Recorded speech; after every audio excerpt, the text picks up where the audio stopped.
The rejection came on the coldest morning of winter. I watched from the doorway of the pack house as Elder Garrison turned the child away, his weathered hand firm against the boy's thin shoulder. The snow fell in thick, relentless curtains, each flake a whispered condemnation. The boy, no more than 7, maybe 8, stood trembling in clothes too thin for the storm that had been brewing since dawn, his left leg twisted inward at an unnatural angle, the foot dragging slightly as he tried to maintain his balance on the icy steps. "We don't have resources for weakness," Garrison's voice carried across the courtyard, sharp as the wind that whipped through the pine trees surrounding our territory. "The pack survives by strength. Go back to wherever you came from." The boy's mother, a woman I didn't recognize, her face gaunt with desperation, tried to plead, but her words were lost in the howling wind. I could smell her fear from where I stood, acrid and thick, mingling with the clean scent of snow and wood smoke from the chimneys. My fingers gripped the doorframe until my knuckles went white. This wasn't the first time. It wouldn't be the last. I was an Omega, in a pack that valued dominance above all else. In the hierarchy that governed our lives, I existed at the bottom, tolerated because biology demanded my presence, but never truly seen. Never valued. The alphas held power, the betas maintained order, and I was the emotional anchor no one wanted to acknowledge they needed. In gatherings, I stood at the edges. In decisions, my voice carried no weight. In the great hall where pack matters were discussed, I served food and cleared plates while others debated our future. My mother's words echoed in my mind. A memory from years ago when she'd brushed my pale blonde hair and tried to explain why the world treated us as it did. "We feel too much, Alara," she'd said, her own eyes distant with old pain. And in a world that values strength, feeling is seen as weakness. But remember, water carves stone not through force, but through persistence. What seems soft can reshape the hardest surfaces. She died 3 winters ago. A fever that should have been treatable. But Omegas were always last in line for the healer's attention. By the time someone noticed her labored breathing, it was too late. I stepped out into the storm. The cold hit me like a physical blow, stealing my breath and stinging my exposed skin. My boots crunched through snow that already reached mid-calf, and more fell with each passing second. The boy and his mother had started down the path that led away from packlands, toward the wilderness where no protection existed, toward the blizzard that weather scouts had warned would be deadly. "Wait," I called out, my voice barely carrying over the wind. They turned. The mother's eyes were hollow with defeat. The boy's face was red from cold and tears, his small body shaking violently. Up close, I could see that his disability wasn't just his leg. His left arm hung at his side, the fingers curled inward, unable to fully extend. A birth injury, perhaps, or an accident that had healed poorly. "Please," the mother whispered. "I heard the Thornridge pack accepts everyone. I just need to get him there. He's good. He's smart. Thornridge is 12 miles north," I said quietly, kneeling in the snow so I was eye level with the boy. His eyes were the color of amber, bright with intelligence despite the fear. "Through the mountain pass, in this storm. We'll manage," she said, but we both knew it was a lie. Thornridge pack. I'd heard stories. A community that valued every member, where strength was measured not by dominance, but by contribution. Their alpha, they said, had built something different, something better. But 12 miles through a blizzard? The woman could barely stand upright against the wind. The boy's thin frame wouldn't last an hour in this cold. Behind me, I could feel the weight of eyes from the pack house windows. Watching. Judging. I knew what would happen if I helped them. Garrison would be furious. The alpha, a man named Rowan who ruled with cold efficiency, would see it as defiance. Omegas didn't make decisions. Omegas didn't act without permission. But the boy was looking at me with those amber eyes, and I saw in them every moment I'd ever felt unwanted. Every time I'd been pushed aside or spoken over. Every night I'd gone to bed wondering if my existence mattered at all. "Go back inside," I told the mother. "There's an abandoned hunting cabin 2 miles east, near the old oak grove. Wait there. When the storm passes, he'll freeze before then," she interrupted, her voice breaking. The cabin has no heat, no supplies. Please, if there's any mercy in you. I stood, my decision crystallizing like ice in my chest. Give him to me. What? I'll take him to Thornridge. The words came out steady, though my heart hammered against my ribs. You stay in the cabin. When I come back, I'll bring help. You can't possibly, she started, but I was already moving. I shrugged off my heavy outer cloak and wrapped it around the boy, securing it tight. He weighed almost nothing as I lifted him, his small arms instinctively wrapping around my neck. His mother stood frozen, torn between hope and disbelief. What's his name? I asked. Finn, she whispered. His name is Finn. Finn, I repeated, adjusting his weight against my hip. We're going on an adventure. Can you be brave for me? He nodded against my shoulder, and I felt the dampness of his tears against my neck. I didn't look back at the pack house as I started walking. I didn't give myself time to reconsider. The snow fell harder with each step, the wind pushing against me like a living thing trying to force me back. Within minutes, the packlands disappeared behind a curtain of white, and there was only the path ahead, barely visible, already filling in with fresh snow. The first mile was manageable. Finn stayed quiet, his face buried against my shoulder. I focused on breathing, on putting one foot in front of the other. The forest rose dark on either side, pine branches heavy with snow, creating occasional shelters from the worst of the wind. The second mile, my legs began to ache. The third mile, I lost feeling in my toes. By the fourth mile, I'd fallen twice, catching myself on my knees each time to protect Finn from impact. He'd started shivering despite the cloak. Despite being pressed against my body heat, I talked to him constantly. Stories about summer, about warm fires, about anything to keep him focused on something other than the cold. Why are you doing this? He asked once, his voice small and muffled. Because you matter, I told him simply. Because every life has value, no matter what anyone else says. Even me, with my leg. Especially you. The mountain pass loomed ahead, a narrow gap between two peaks where the wind funneled through with vicious intensity. This was the point of no return. If I pushed forward and couldn't make it, we'd both die out here. If I turned back, Finn would die anyway, slowly, in that frozen cabin. I adjusted his weight and started climbing. The wind screamed through the pass, loud enough to drown out thought. Snow blinded me, stinging my eyes until tears froze on my cheeks. My muscles burned with exhaustion, each step a negotiation between will and failing strength. Finn had stopped talking, his breathing shallow against my neck, and terror spiked through me that he was slipping into hypothermia. Stay with me, I whispered, over and over. Stay with me, Finn. We're almost there. Stay with me. Halfway through the pass, I fell hard. My knee cracked against rock hidden beneath the snow, pain exploding white-hot up my leg. Finn cried out, his grip tightening. For a long moment I couldn't move, couldn't breathe, the agony overwhelming. This was it. This was where it ended. Two bodies found in spring when the snow melted. Frozen monuments to foolish compassion. But then Finn shifted, his small hand patting my cheek. Please, he whispered. Please don't stop. And I couldn't. I couldn't let this child down. I hauled myself up, agony shrieking through my damaged knee. 6 more miles, 6 more miles. I chanted it like a prayer, like a spell that might keep my body moving past its limits. The pass finally opened up, the wind lessening slightly as I descended the other side. Blood seeped warm down my leg beneath my pants, a strange comfort against the numbing cold. Time lost meaning. There was only snow and wind, and the weight of the boy against my chest, and the desperate rhythm of my steps. I don't know when night began to fall. The storm was so thick that daylight had been dim anyway, but the temperature dropped further, and now I was navigating by instinct more than sight, following what I hoped was still the path north. Mile 7, Mile 8. I was no longer walking so much as staggering, my body operating on something beyond consciousness. Finn had gone completely still. I couldn't tell if he was breathing.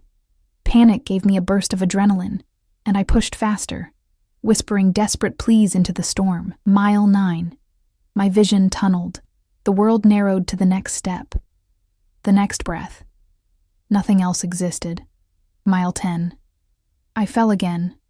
Got up. Fell. Got up. Mile 11.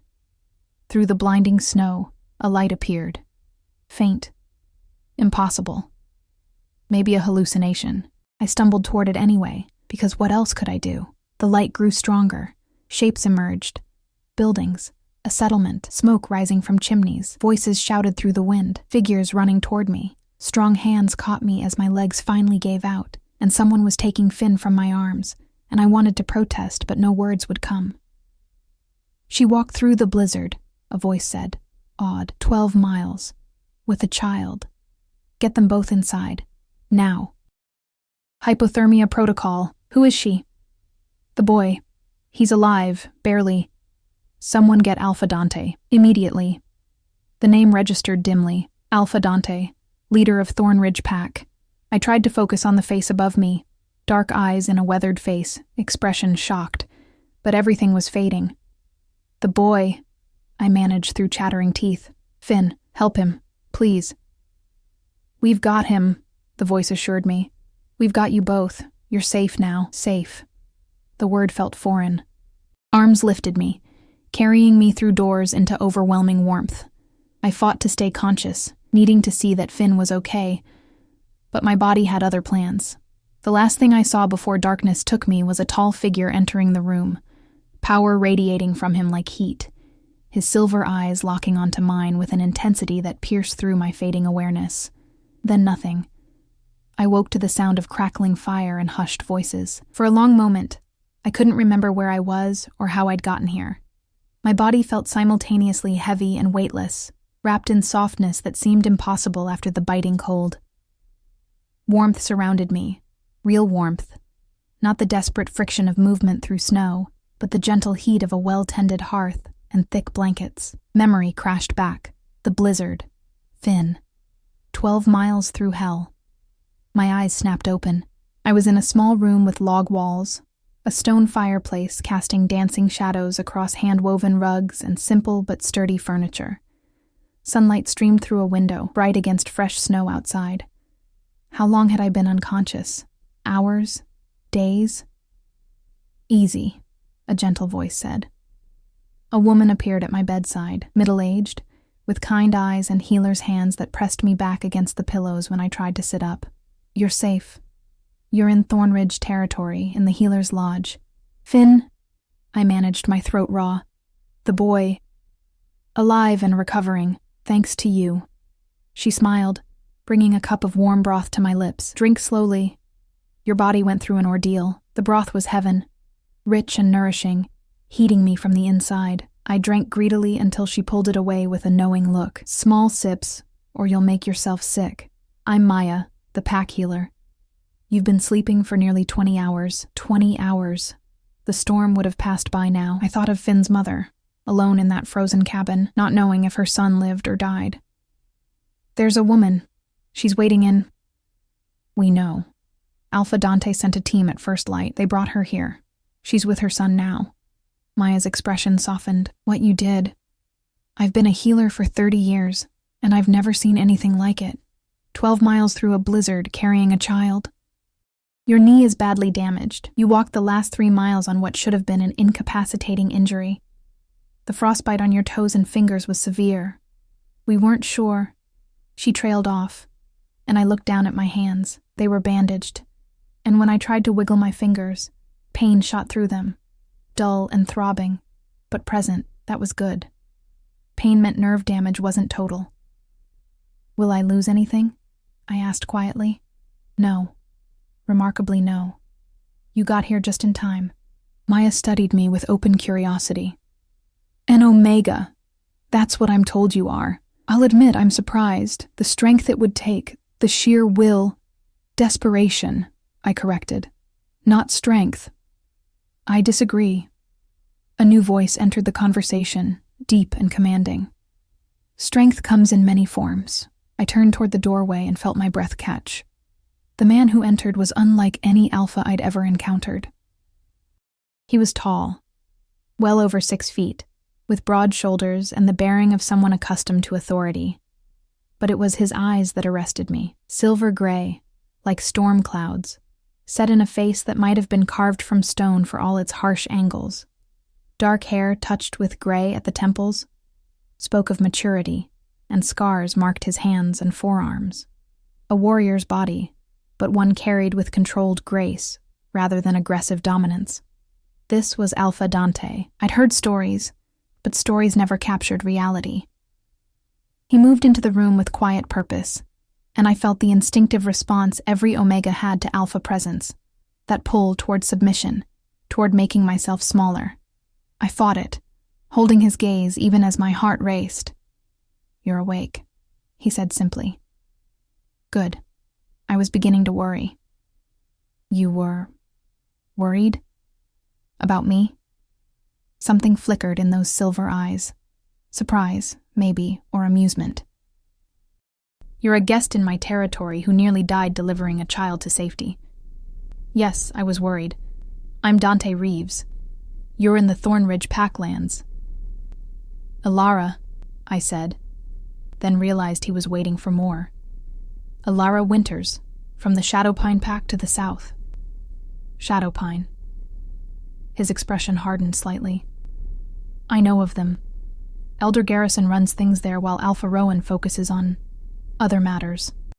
The way he said other matters suggested he knew exactly what Rowan focused on, expanding territory through force, building alliances based on dominance, treating pack members as resources rather than people. "You turned the boy away," Dante continued.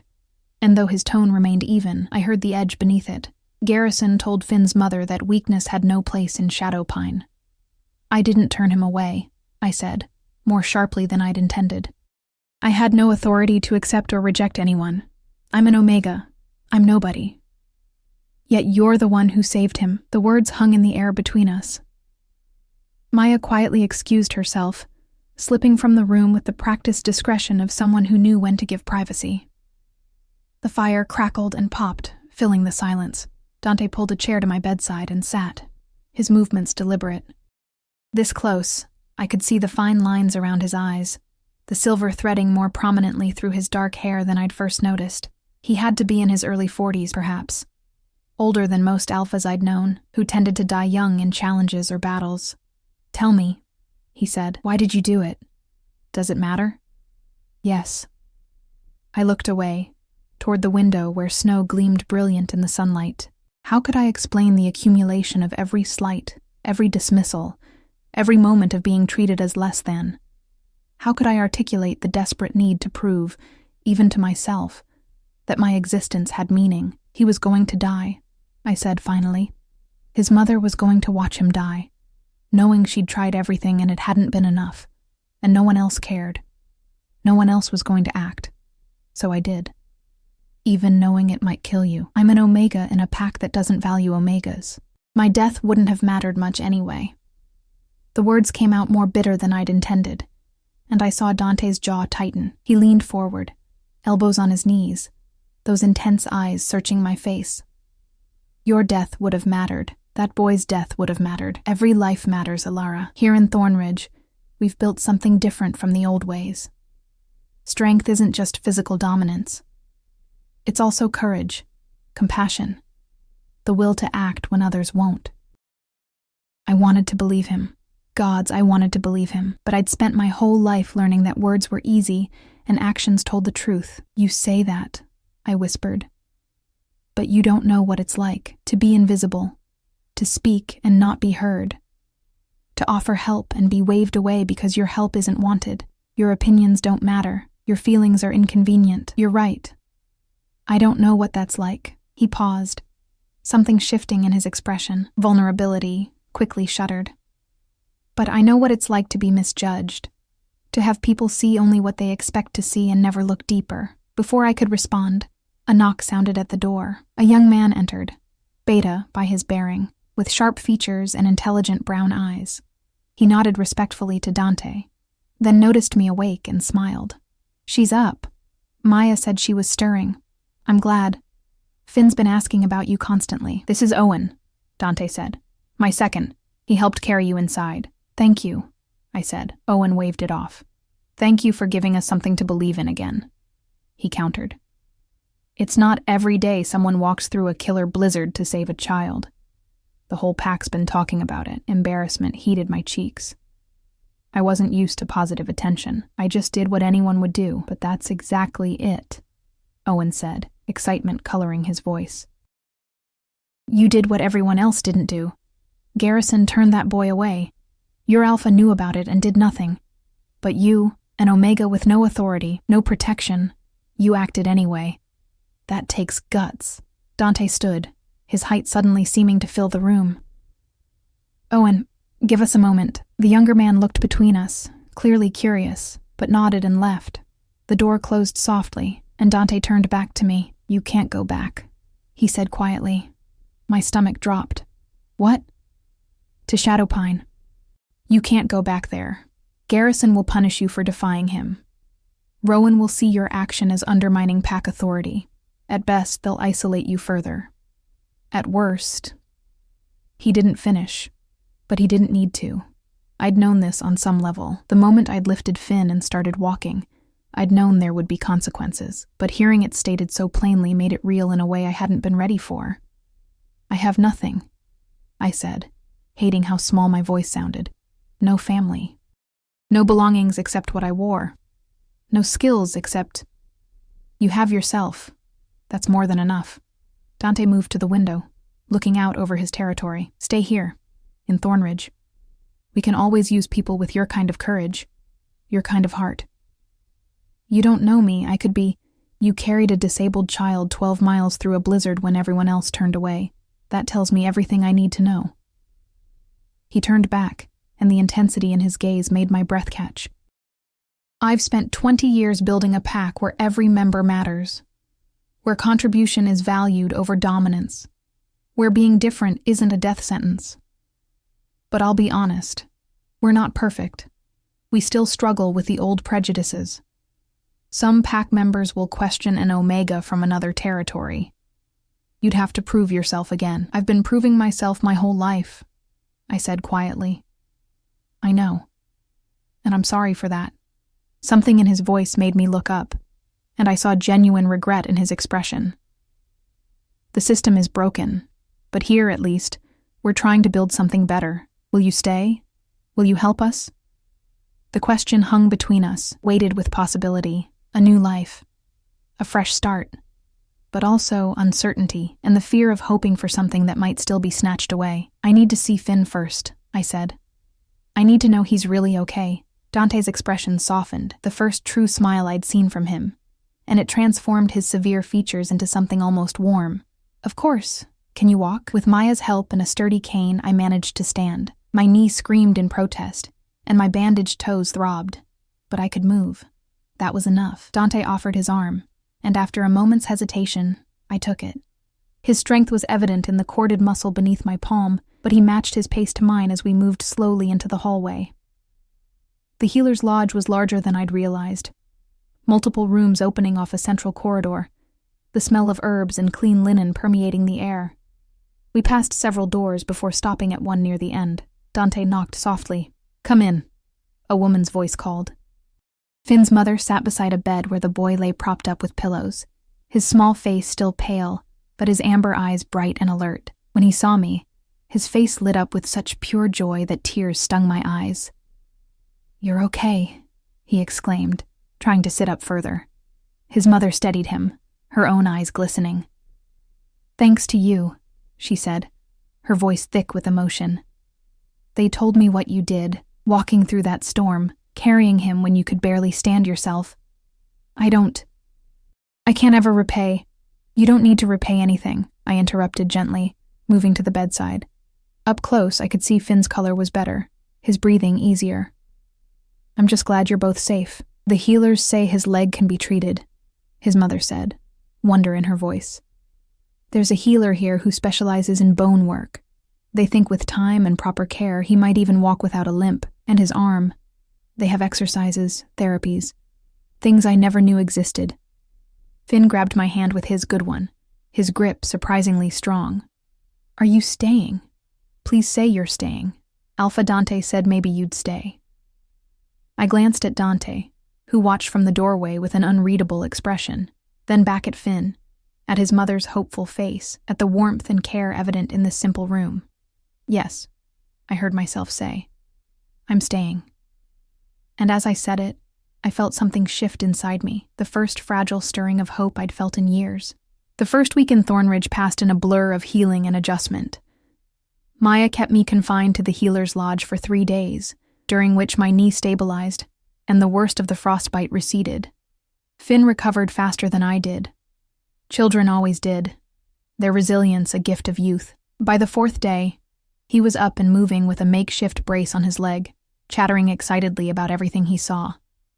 His mother, whose name I learned was Clara, had been given a small cottage on the eastern edge of the settlement and work in the communal kitchens. I was given a room in what they called the guest house, a misnomer, really, since it seemed to be permanent housing for unmated pack members or newcomers still finding their place. My room was small but comfortable, with a real bed, a writing desk, and a window that overlooked the central square where pack life unfolded in organized chaos. Thornridge was larger than Shadowpine, with perhaps 200 residents spread across a valley nestled between protective mountains. The architecture was practical but beautiful, log buildings with stone foundations, smoke rising from chimneys, paths kept clear of snow by communal effort. There was a main hall for gatherings, a school where children's laughter echoed during the day, workshops for various crafts, and extensive gardens that would bloom come spring. But it was the people who struck me most. They moved with purpose, but without the constant tension I'd known in Shadowpine. Alphas didn't dominate every conversation. Betas weren't constantly maneuvering for position. And Omegas, I'd seen 3 so far, walked with their heads up, speaking freely, their opinions apparently welcomed. It seemed too good to be true. I kept waiting for the facade to crack. On the 5th day, Maya declared me fit for light duty. "Your knee needs time, but movement will help. Just don't overdo it." She'd given me a better cane, carved from dark wood and fitted to my height. "Owen will show you around properly. Get a sense of the place." Owen arrived at mid-morning, bundled against the cold, but grinning with infectious enthusiasm. He was 23, he told me as we walked, and had been with Thornridge since he was 15. My parents died in a rogue attack. Alpha Dante took me in when no other pack would. Said a half-trained beta with anger issues was exactly what Thornridge needed. He laughed. Took him 2 years to beat the anger out of me. Well, not beat. Train. He's not big on violence unless necessary. "What's he like?" I asked before I could stop myself. "As an alpha?" Owen considered this as we passed the schoolhouse, where children pressed their faces against windows and waved. "Fair. Demanding but fair. He expects your best effort, but he also recognizes when you've given it. He's been alpha here for 20 years, took over when he was 25 after the previous alpha died without an heir. Some people challenged him at first, thought he was too young, too idealistic. But he won every challenge, and more importantly, he kept every promise he made about how this pack would be different. We stopped at the main hall, a massive structure that could easily hold the entire pack. Inside, the smell of wood polish and old smoke hung in the air. The space was open, with long tables for communal meals and a raised platform at one end, where the alpha would address the pack. "Council meetings are every week," Owen said. "Anyone can bring concerns. Dante listens to everyone. Alpha, beta, omega, it doesn't matter.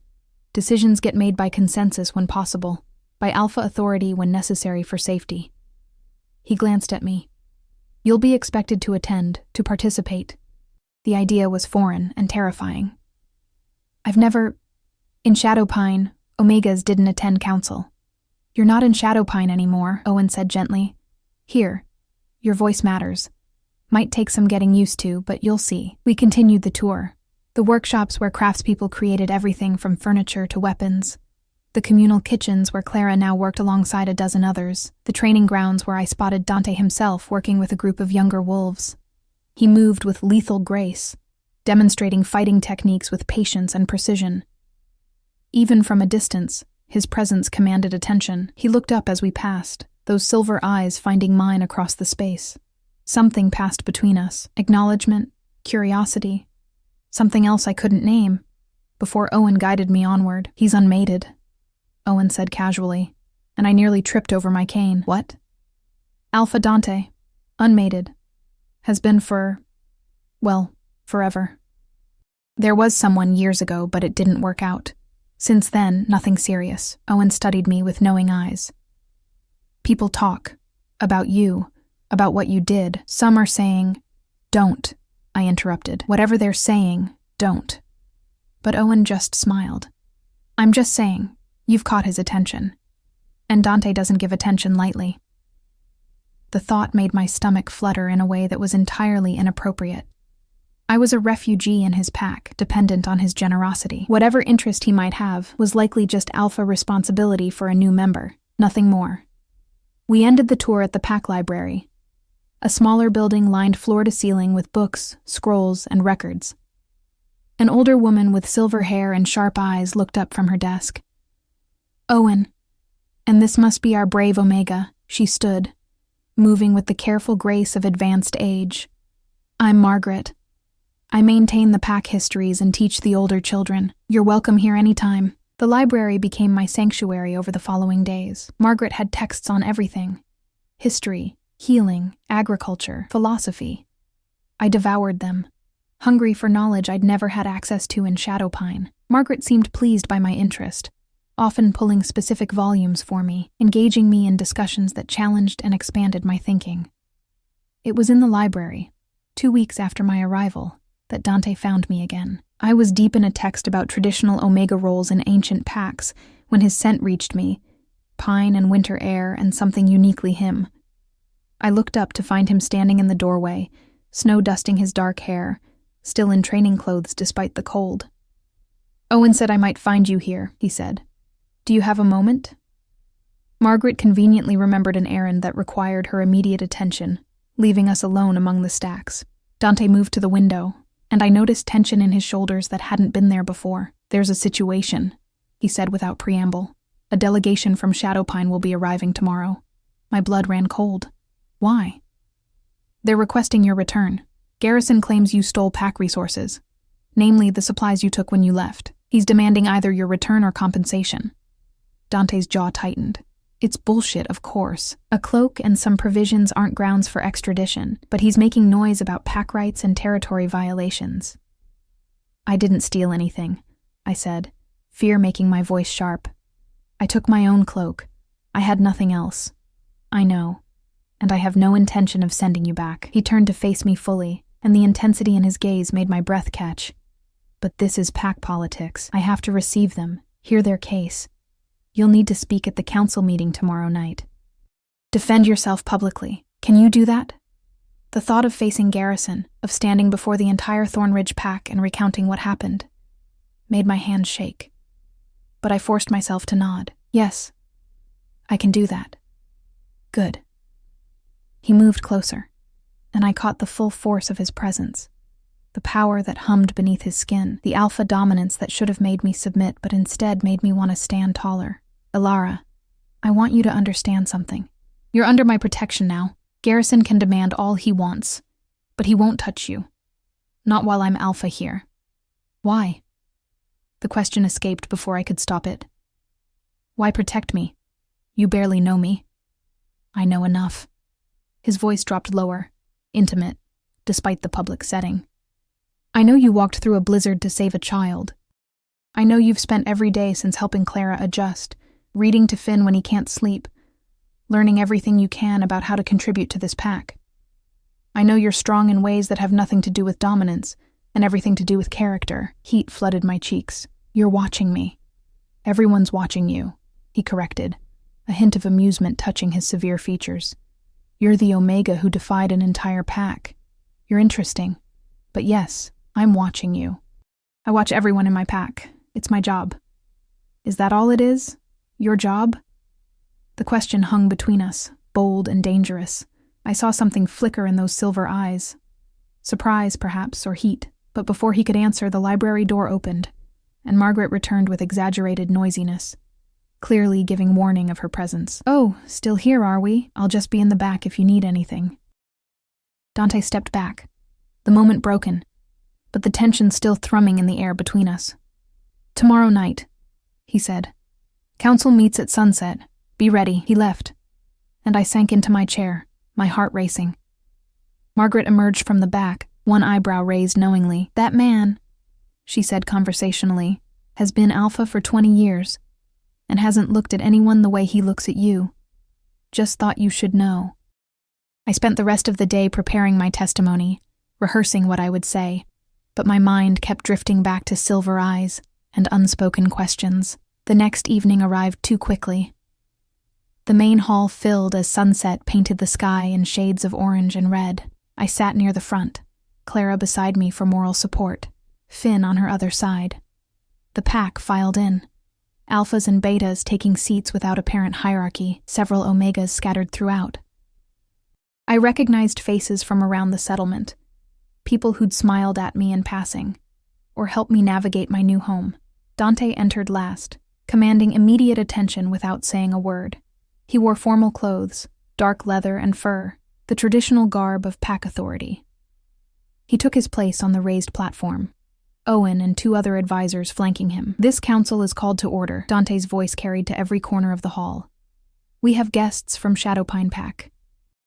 Let them enter. The doors opened, and my stomach clenched.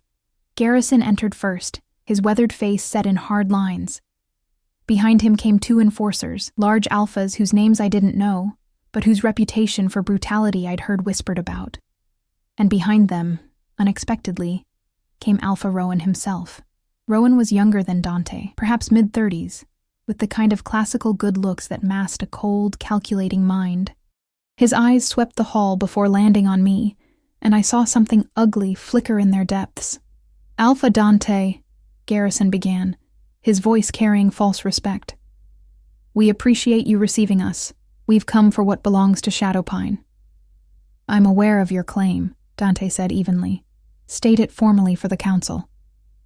Garrison's eyes found me, and I fought not to look away. The Omega Alara Winters stole from Shadowpine Pack. Supplies, information, and most egregiously, abandoned her Omega duties during a critical time. We demand her return to face Pack justice. Murmurs rippled through the hall. Owen stood, his voice sharp. What Omega duties? She was turned away from Pack decisions, excluded from gatherings, treated as invisible. What duties did she abandon? Her presence provides Pack stability, Rowan interjected smoothly, speaking for the first time. His voice was cultured, educated. Omegas serve a biological function. Her absence disrupts Pack harmony. She swore an oath to Shadowpine when she came of age. That oath is binding. Oaths work both ways, Dante said, his tone cooling noticeably. A Pack also swears to protect its members. Did Shadowpine protect Alara? Did you provide for her needs? Value her contributions? She had shelter and food, Garrison snapped. What more does an Omega need? The casual dismissal in his words made anger spike through my fear. I stood, my cane clattering against the bench. May I speak? My voice came out stronger than I felt. Dante nodded. The floor recognizes Alara Winters. I stepped forward, acutely aware of every eye on me. My pale blonde hair fell around my shoulders, and I knew I looked small, damaged. Everything an Omega was expected to be, but I lifted my chin and met Garrison's glare directly. You turned away a child because he was disabled, I said clearly. A boy who needed help, whose mother had traveled through dangerous territory seeking sanctuary. You called him weak, said Shadowpine had no resources for weakness. I paused, letting the words sink in. I am also weak, by your standards. I'm an Omega. I have no combat skills, no political power, no physical dominance, but I had something you didn't. Compassion. And the courage to act on it. You defied Pack authority, Rowan said, his voice hardening. I saved a child's life. You abandoned your Pack. My Pack abandoned me first. The words came from somewhere deep and long buried. Every day of my life, I was told I didn't matter, that my thoughts, my feelings, my needs were secondary to everyone else's. I served food and was never thanked. I offered help and was dismissed. My mother died because healers treated her last, because Omega lives are expendable. And when I finally did something that mattered, something brave and good, you call it defiance. The hall had gone completely silent. Even Garrison seemed taken aback by my vehemence. "So no," I continued, my voice shaking now but still audible. "I won't go back. I won't return to a place that sees me as a resource rather than a person. I'll pay for the cloak if you insist. But my oath to Shadowpine ended the moment you decided my value was less than a piece of cloth." I sat down, my legs trembling. Clara squeezed my hand, and I heard Finn whisper, "You were amazing." Dante stood, and the authority in his bearing silenced any lingering murmurs. "Shadowpine's claim is denied. Ilara Winters is now a member of Thornridge Pack, under my protection and authority. If you wish to dispute this, Alpha Rowan, you know the traditional method. A challenge." He was offering Rowan the chance to fight for my return. Rowan's eyes narrowed, calculating. He knew, as everyone knew, that Dante had never lost a challenge. After a long moment, he smiled, thin and cold. "That won't be necessary, Keeper. 1 Omega is hardly worth the trouble." He turned to leave, then paused at the door. "But remember, Dante, defiance spreads. Today it's 1 Omega walking away.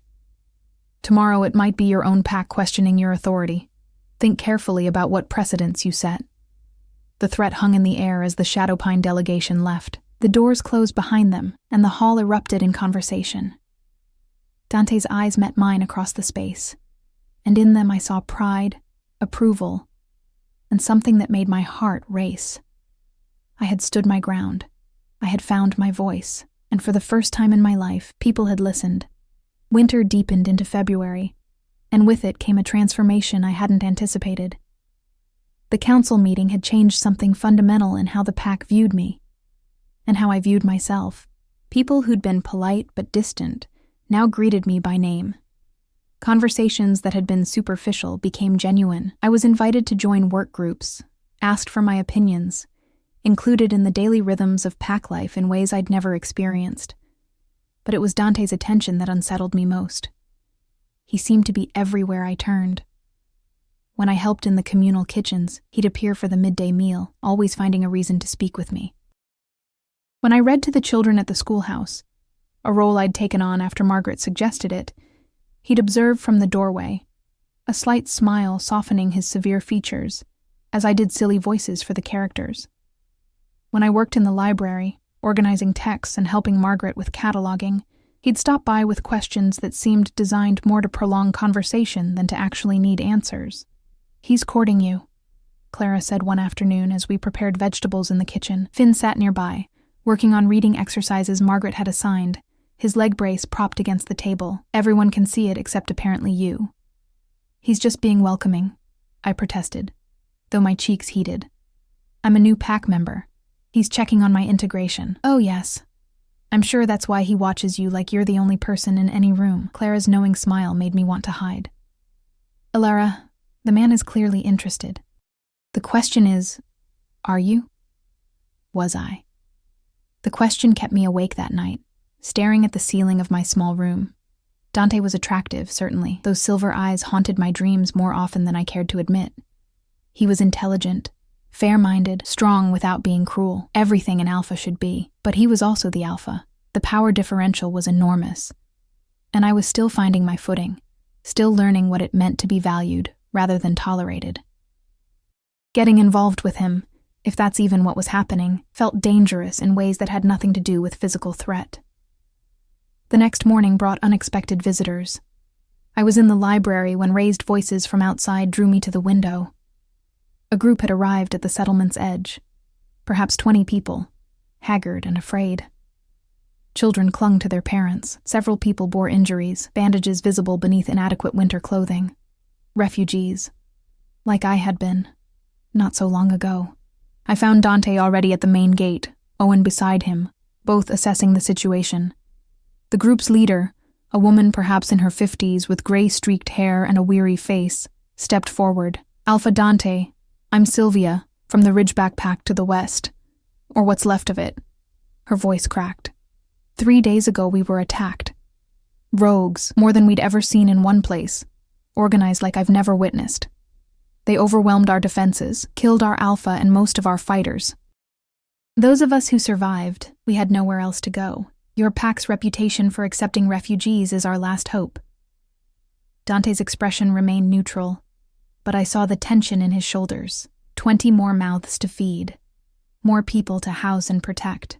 Resources were already stretched with winter's grip still strong. You're welcome here, he said simply, and relief flooded Sylvia's face. Owen, get them to the healer's lodge. Food and warm clothes first, then we'll sort out housing. As the refugees filed past, I caught Dante's eye. He looked tired, the weight of leadership evident in the lines around his eyes. On impulse, I moved to his side. How can I help? He looked down at me, surprise flickering across his features. You don't have to. I know what it feels like to arrive here desperate and afraid. Let me help them adjust.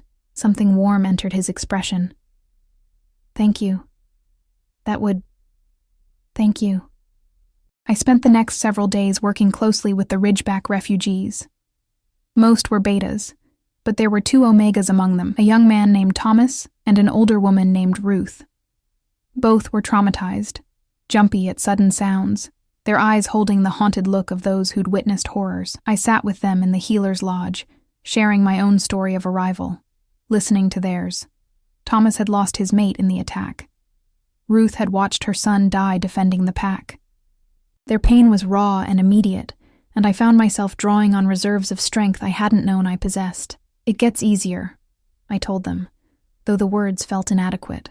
Not quickly and not without effort. But here, at least, you'll be safe to grieve. Safe to heal.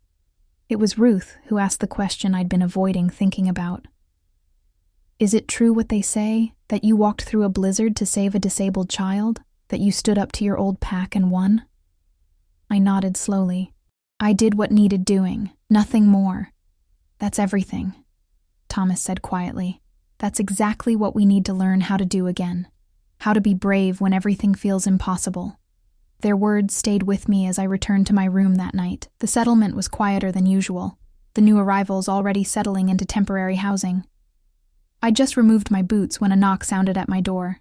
Dante stood in the hallway, and even in the dim light, I could see exhaustion etched into every line of his body. He'd spent the entire day organizing resources, mediating disputes about space, planning security adjustments to account for the attack on Ridgeback. I wanted to thank you, he said, for helping with the refugees. Sylvia told me you've been invaluable, that Thomas and Ruth are doing better because of your time with them. It's nothing you wouldn't have done, maybe. But you did it without being asked. You saw a need and filled it. He leaned against the doorframe, and the gesture was so uncharacteristically casual that it made him seem more human, less the untouchable alpha. Can I ask you something? Of course. Do you ever regret it? Walking away from Shadowpine, starting over with nothing? The question surprised me. No. Never. Even on the hardest days here, it's still better than the best days there. Why do you ask? He was quiet for a long moment, those silver eyes distant. I left my birth pack when I was 23. Walked away from an alpha position I was supposed to inherit because I couldn't stomach what they'd become. The cruelty, the casual violence, the way they treated anyone perceived as weak. I came here to Thornridge, challenged the old alpha, won, and spent the next 20 years trying to build something better.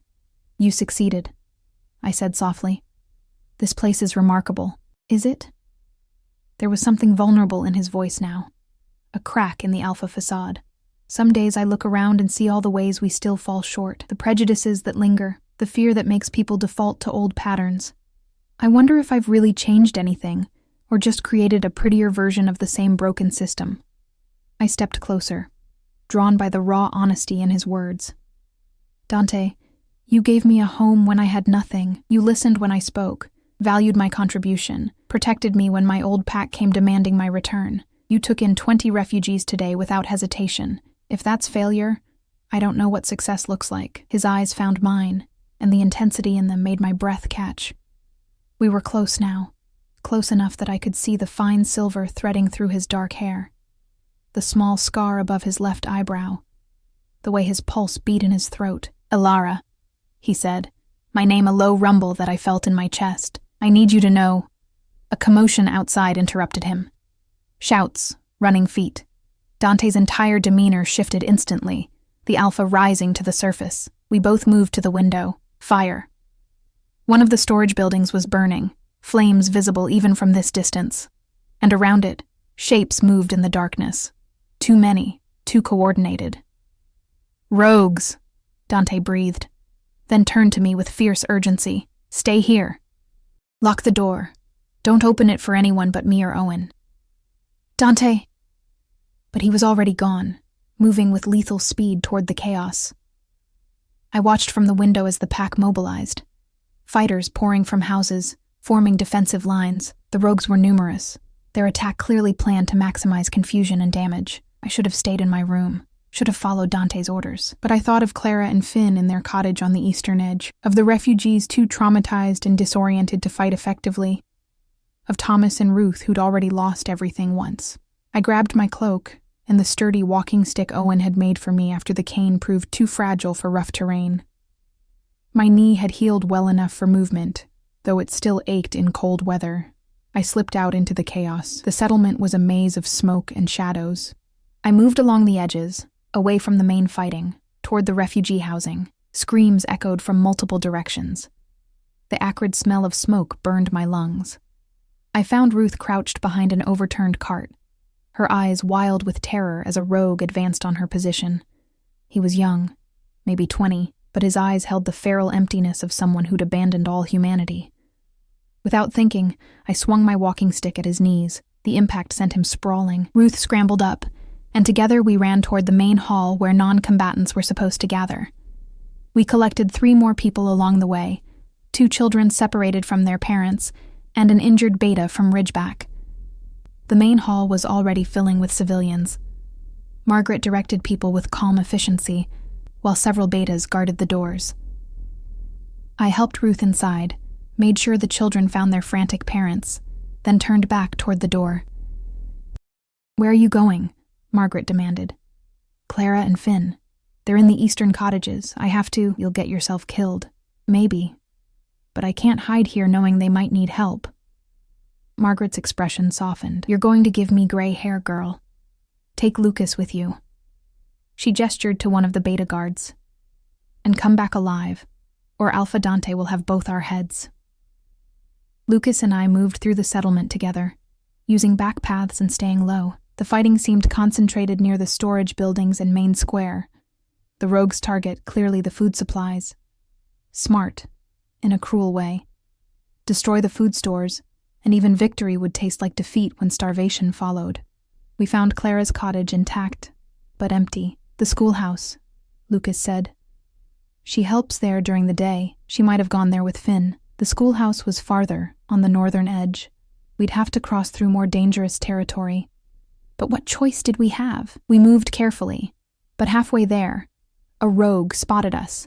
She was fast, faster than Lucas, and she had a blade that gleamed in the firelight. Lucas engaged her, shouting for me to run, but I couldn't leave him. I looked around desperately and spotted a stack of firewood. I grabbed a log and threw it at the rogue's head with all my strength. It connected with a solid thunk, and she stumbled. Lucas took advantage of the distraction, disarming her and knocking her unconscious.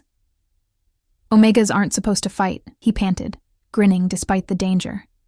"I'm not fighting. I'm being creatively helpful." We found Clara and Finn in the schoolhouse basement with a dozen other civilians and young children. Clara nearly sobbed with relief when she saw me, pulling me into a fierce hug. "We need to get everyone to the main hall," I said. "It's better protected." Moving a group this large through active combat was terrifying. We lost precious minutes coordinating, making sure the smallest children were carried, the injured supported. Then we moved as one, Lucas and 2 other betas, providing what protection they could. We were almost there when I heard my name roared over the chaos. Dante stood in the main square, covered in blood that I desperately hoped wasn't his, fighting 3 rogues simultaneously. His eyes found me in the crowd, and the relief in them was immediately replaced by fury. "Get to the hall," he commanded, his alpha voice impossible to disobey. We ran. The last thing I saw before we entered the hall's safety was Dante moving with brutal efficiency, taking down his opponents with the controlled violence of someone who'd been trained for war. Inside, the hall was packed. I counted heads compulsively. Clara, Finn, Ruth, Thomas, Sylvia, all the faces I'd come to know, all alive. Margaret pulled me aside, checking me for injuries with practiced hands. "You're bleeding," she said, indicating my arm. I looked down, surprised to see a gash I hadn't felt. Adrenaline, probably. "It's not bad. Let me be the judge of that." As she bandaged my arm, the sounds of fighting outside gradually decreased. Then silence, broken only by distant shouts of organization and cleanup. An hour passed, then 2. Finally, the doors opened. Dante entered, and the entire hall seemed to exhale collectively. He was filthy, exhausted, but upright. His eyes scanned the crowd until they found me, and something in his expression made my heart skip. "The rogues are dealt with," he announced, his voice carrying despite his obvious fatigue. "We lost 2 fighters and 3 civilians. The storage building is partially destroyed, but we held. We survived." Cheers erupted, muted by grief for the dead, but genuine nonetheless. Dante began organizing, teams to tend the wounded, crews for cleanup, guards for the perimeter, but his gaze kept returning to me. When the immediate crisis had been managed and people began dispersing to their tasks or homes, he crossed the hall directly to where I stood with Clara. "You left your room," he said, his voice low and dangerous. "People needed help. You could have died. But I didn't. And neither did anyone I helped get to safety." His jaw clenched, frustration and something else, fear, warring in his expression. Then, to my shock, he pulled me into his arms, heedless of the blood and dirt covering him, heedless of the dozens of eyes watching. "Don't do that again," he murmured against my hair. "Don't make me watch you run into danger." "I can't," he stopped, pulled back slightly to look at me. "I can't lose you." The hall had gone very quiet. Everyone was watching, but I couldn't bring myself to care. "You won't," I said simply. "I'm exactly where I'm supposed to be." His thumb brushed across my cheek, the gesture achingly tender. "Where is that?" "Here, with you, with this pack." I took a breath. "Home." The word hung between us, weighted with everything we hadn't said. Everything that had been building since the day I'd arrived, half frozen with a child in my arms. "Home," he repeated, and smiled, a real smile, warm and genuine. "Yes, exactly that." And as the pack began rebuilding around us, I understood that I'd found something I'd been searching for my entire life. Not just safety or acceptance, but belonging, purpose, and maybe, just maybe, love. Spring came late that year, but when it finally arrived, it transformed Thornridge into something magical. The snow melted in rushing streams that fed the valley below. Green pushed through brown earth with determined optimism. The gardens that had lain dormant through winter exploded with early shoots, vegetables and herbs that would sustain us through the coming year. The air smelled of pine sap and wet earth and possibility. 3 months had passed since the rogue attack. 3 months of rebuilding, of healing, of slowly stitching our community back together. The storage building had been reconstructed, larger and more secure. The dead had been mourned in traditional ceremonies that left me weeping alongside pack members I now considered family. The Ridgeback refugees had integrated fully, bringing new skills and perspectives that enriched our community, and Dante and I had grown closer in ways that felt both inevitable and miraculous. It started small. Shared meals that stretched long into the evening, conversations that ranged from pack politics to childhood memories, to dreams for the future. He showed me the territory beyond the settlement, taking me on walks through the forest, where he pointed out landmarks and told stories of Thornridge's history. I introduced him to the simple pleasure of sitting in the library while snow fell outside, reading aloud from texts while he listened with his eyes closed, a rare moment of peace in his demanding life. The pack watched our courtship with barely concealed delight. Clara teased me mercilessly. Margaret made pointed comments about how the alpha seemed lighter, happier than she'd seen him in years. Even Finn, whose leg was healing remarkably well under the bone specialist's care, asked me with a child's bluntness when I was going to officially be with Alpha Dante. But we took our time.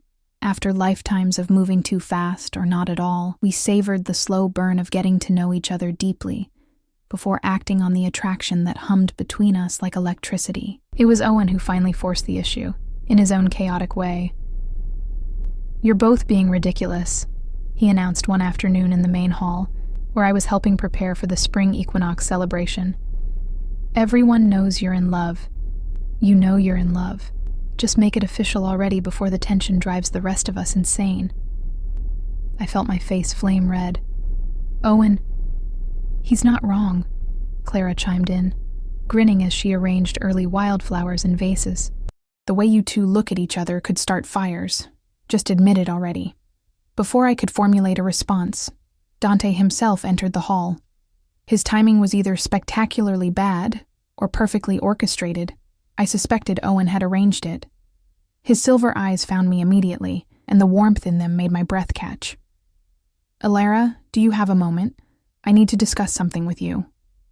The knowing looks from Clara and Owen followed us as we left the hall. Dante led me not to his office or the council chambers, but up a path I hadn't explored before. It wound through the forest, climbing steadily until we emerged onto a rocky outcropping that overlooked the entire valley. From here, I could see all of Thornridge spread below. The buildings with their smoking chimneys, the gardens beginning to green, the paths connecting everything in an intricate web of community. Beyond, the mountains rose in magnificent peaks, still topped with snow. The view stole my breath. "I come here when I need to remember why I do this," Dante said quietly, standing beside me. "Why I fight so hard to build something different. From here, you can see what we've created. Not perfect, but real. A place where people matter more than power. Where different doesn't mean lesser. It's beautiful," I said.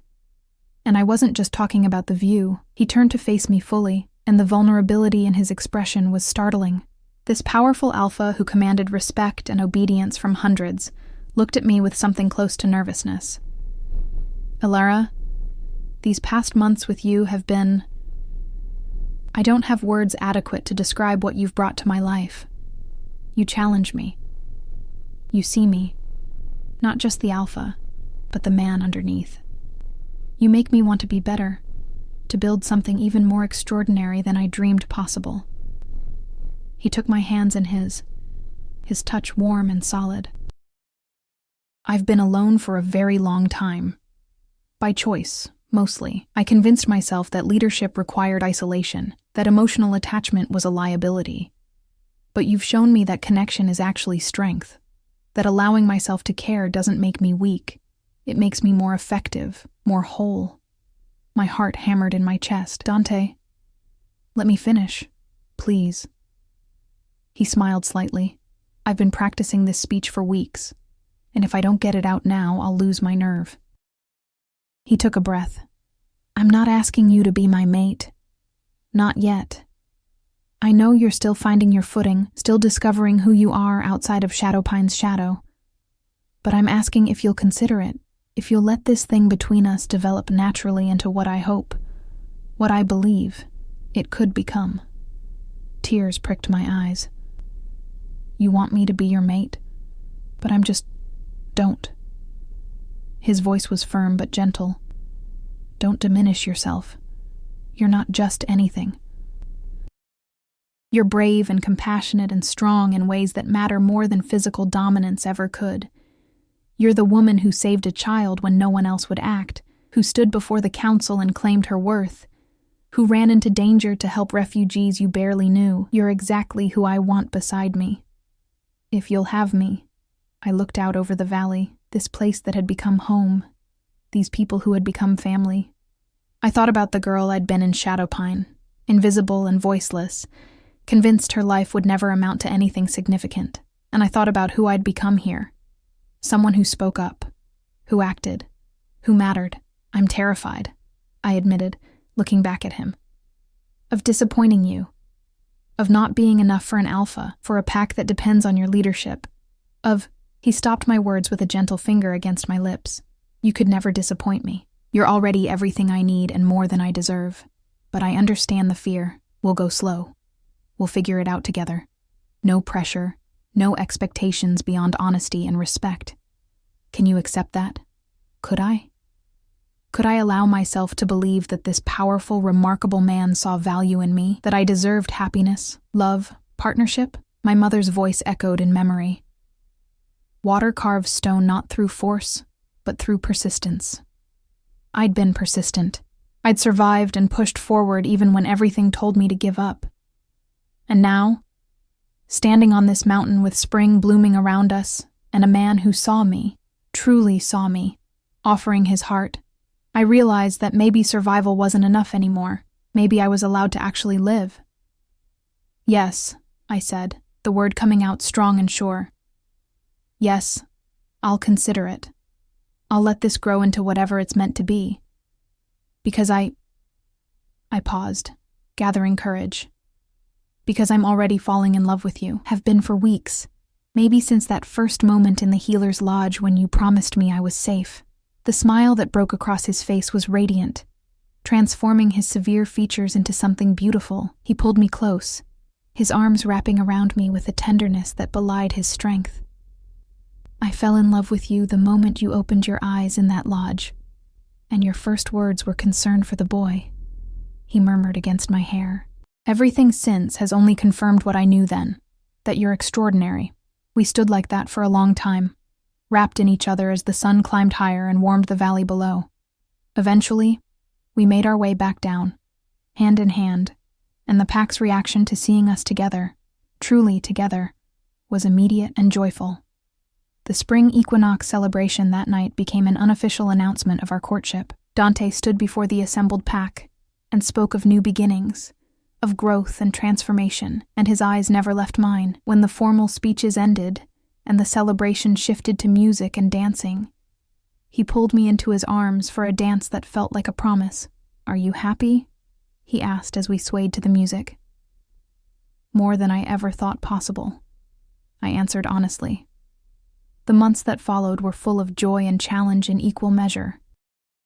I continued working with refugees and new pack members, helping them adjust and find their place. My role evolved organically into something like a counselor or advocate. People came to me with concerns they were hesitant to bring to the Alpha directly, and I became a bridge between leadership and pack members who felt unheard. Finn's leg healed enough that he could run and play with other children, though he'd always carry a slight limp. He didn't seem to mind. He was too busy devouring books and pestering Margaret with questions about everything. Clara had fallen for one of the Ridgeback refugees, a quiet beta named James, and their courtship brought her a happiness that made my heart glad. Thomas and Ruth, the traumatized Omegas from Ridgeback, slowly came back to themselves. I spent countless hours with them, listening to their stories, helping them process their grief. And gradually, they began to smile again, to engage with pack life, to rebuild their shattered sense of safety. It was Ruth who approached me one summer evening with an unexpected proposal. "I've been thinking," she said as we worked together in the garden, harvesting vegetables for the evening meal, "about how you help Thomas and me, how you seem to understand what people need, how to reach them when they're lost in trauma. Have you ever considered making it official?" "Making what official?" "Becoming a trained counselor, a healer, but for emotional wounds instead of physical ones." She straightened, brushing dirt from her hands. "Margaret told me there are texts in the library, old knowledge about Omega roles in ancient packs, before everything became about dominance hierarchies. Apparently, Omegas used to serve as emotional anchors, mediators, healers of the spirit. You're already doing that work. Why not learn the formal skills?" The idea took root immediately. I spent the rest of summer and into fall studying everything I could find about traditional Omega roles, about counseling and mediation, about the psychology of trauma and recovery. Margaret guided my studies with enthusiasm, thrilled to see the old knowledge put to practical use. Dante supported my pursuit completely, often staying up late with me as I pored over texts, offering insights from his own experiences leading the pack. We grew closer through these quiet nights of shared learning, our bond deepening in ways that went beyond physical attraction into genuine partnership. By the time winter returned, a year since I'd walked through the blizzard with Finn in my arms, I had established a formal practice. Pack members came to me regularly, seeking help with everything from relationship conflicts to processing trauma to navigating the complex social dynamics of pack life. I'd carved out a role that utilized my unique strengths, and in doing so, had proven that Omegas could contribute in powerful, essential ways beyond traditional expectations. It was during the winter solstice celebration, surrounded by pack and firelight and the warmth of community, that Dante asked me officially to be his mate. We stood before the assembled pack, and he spoke words that had been used for generations, but felt entirely new because they were ours. Ilera Winters, you came to us in the depths of winter, nearly broken by cold and exhaustion, but carrying a child who needed saving. In that moment, you showed us what true strength looks like. Not dominance or aggression, but compassion and courage. Since then, you've become essential to this pack's heart. You heal our wounds, bridge our divides, remind us daily that every person matters. He took my hands in his. You've healed something in me I didn't know was broken. You've shown me that leadership doesn't require loneliness, that strength and softness can coexist, that the most powerful thing an alpha can do is love openly and without reservation. Will you be my mate? Will you stand beside me, not behind or beneath me, but as an equal partner in leading this pack toward the future we're building together? Through tears, I answered, yes. 1,000 times yes. The pack's celebration was deafening. But all I could focus on was Dante's face as he pulled me close, as he kissed me for the first time in front of everyone, claiming me and being claimed in return. The bond that formed between us was immediate and profound. I could feel his emotions as clearly as my own, his steady strength and fierce protectiveness mingling with my compassion and determination. We were mated under the full winter moon, surrounded by everyone who mattered. Clara stood beside me, crying happy tears. Finn, now 9 and thriving, watched with wide eyes. Margaret beamed with grandmotherly pride. Owen grinned like he'd personally orchestrated the entire thing. That night, alone in the home we would now share, Dante held me close and whispered, "Thank you." For what? For walking into that blizzard, for being brave when it would have been easier to turn away, for choosing to stay when you could have run again, for loving me despite, or maybe because of, all my rough edges and impossible standards, for reminding me what we're building this pack for in the first place. I touched his face, tracing the strong line of his jaw. You gave me a place to belong, a voice that matters, a purpose beyond simple survival. You saw value in me when I couldn't see it in myself. I should be thanking you. Then we're even. We laughed, and it felt like coming home. The years that followed were not without challenge. Rogues threatened periodically, requiring constant vigilance. Other packs questioned Dante's progressive policies, creating political tensions that required careful navigation. Resources were sometimes scarce, forcing difficult decisions about priorities and distribution. But we faced everything together, not just Dante and me, but the entire pack working as one interconnected community. The model we'd built attracted more refugees, more people seeking something different from the brutal hierarchies that dominated most packs. We grew, evolved, adapted. Finn grew into a thoughtful young man, his intelligence and kind heart leading him to become Margaret's apprentice in maintaining pack records and teaching young children. His disability, far from holding him back, gave him unique perspective that made him an excellent teacher, patient, understanding, creative in finding solutions. Clara and James had 2 children, and watching them build a family filled me with joy. Ruth and Thomas eventually became a couple, finding healing in each other that neither could have achieved alone. Owen found his own mate, a fierce beta woman from another allied pack, and their partnership brought new strength to Thornridge's leadership, and I became something unprecedented.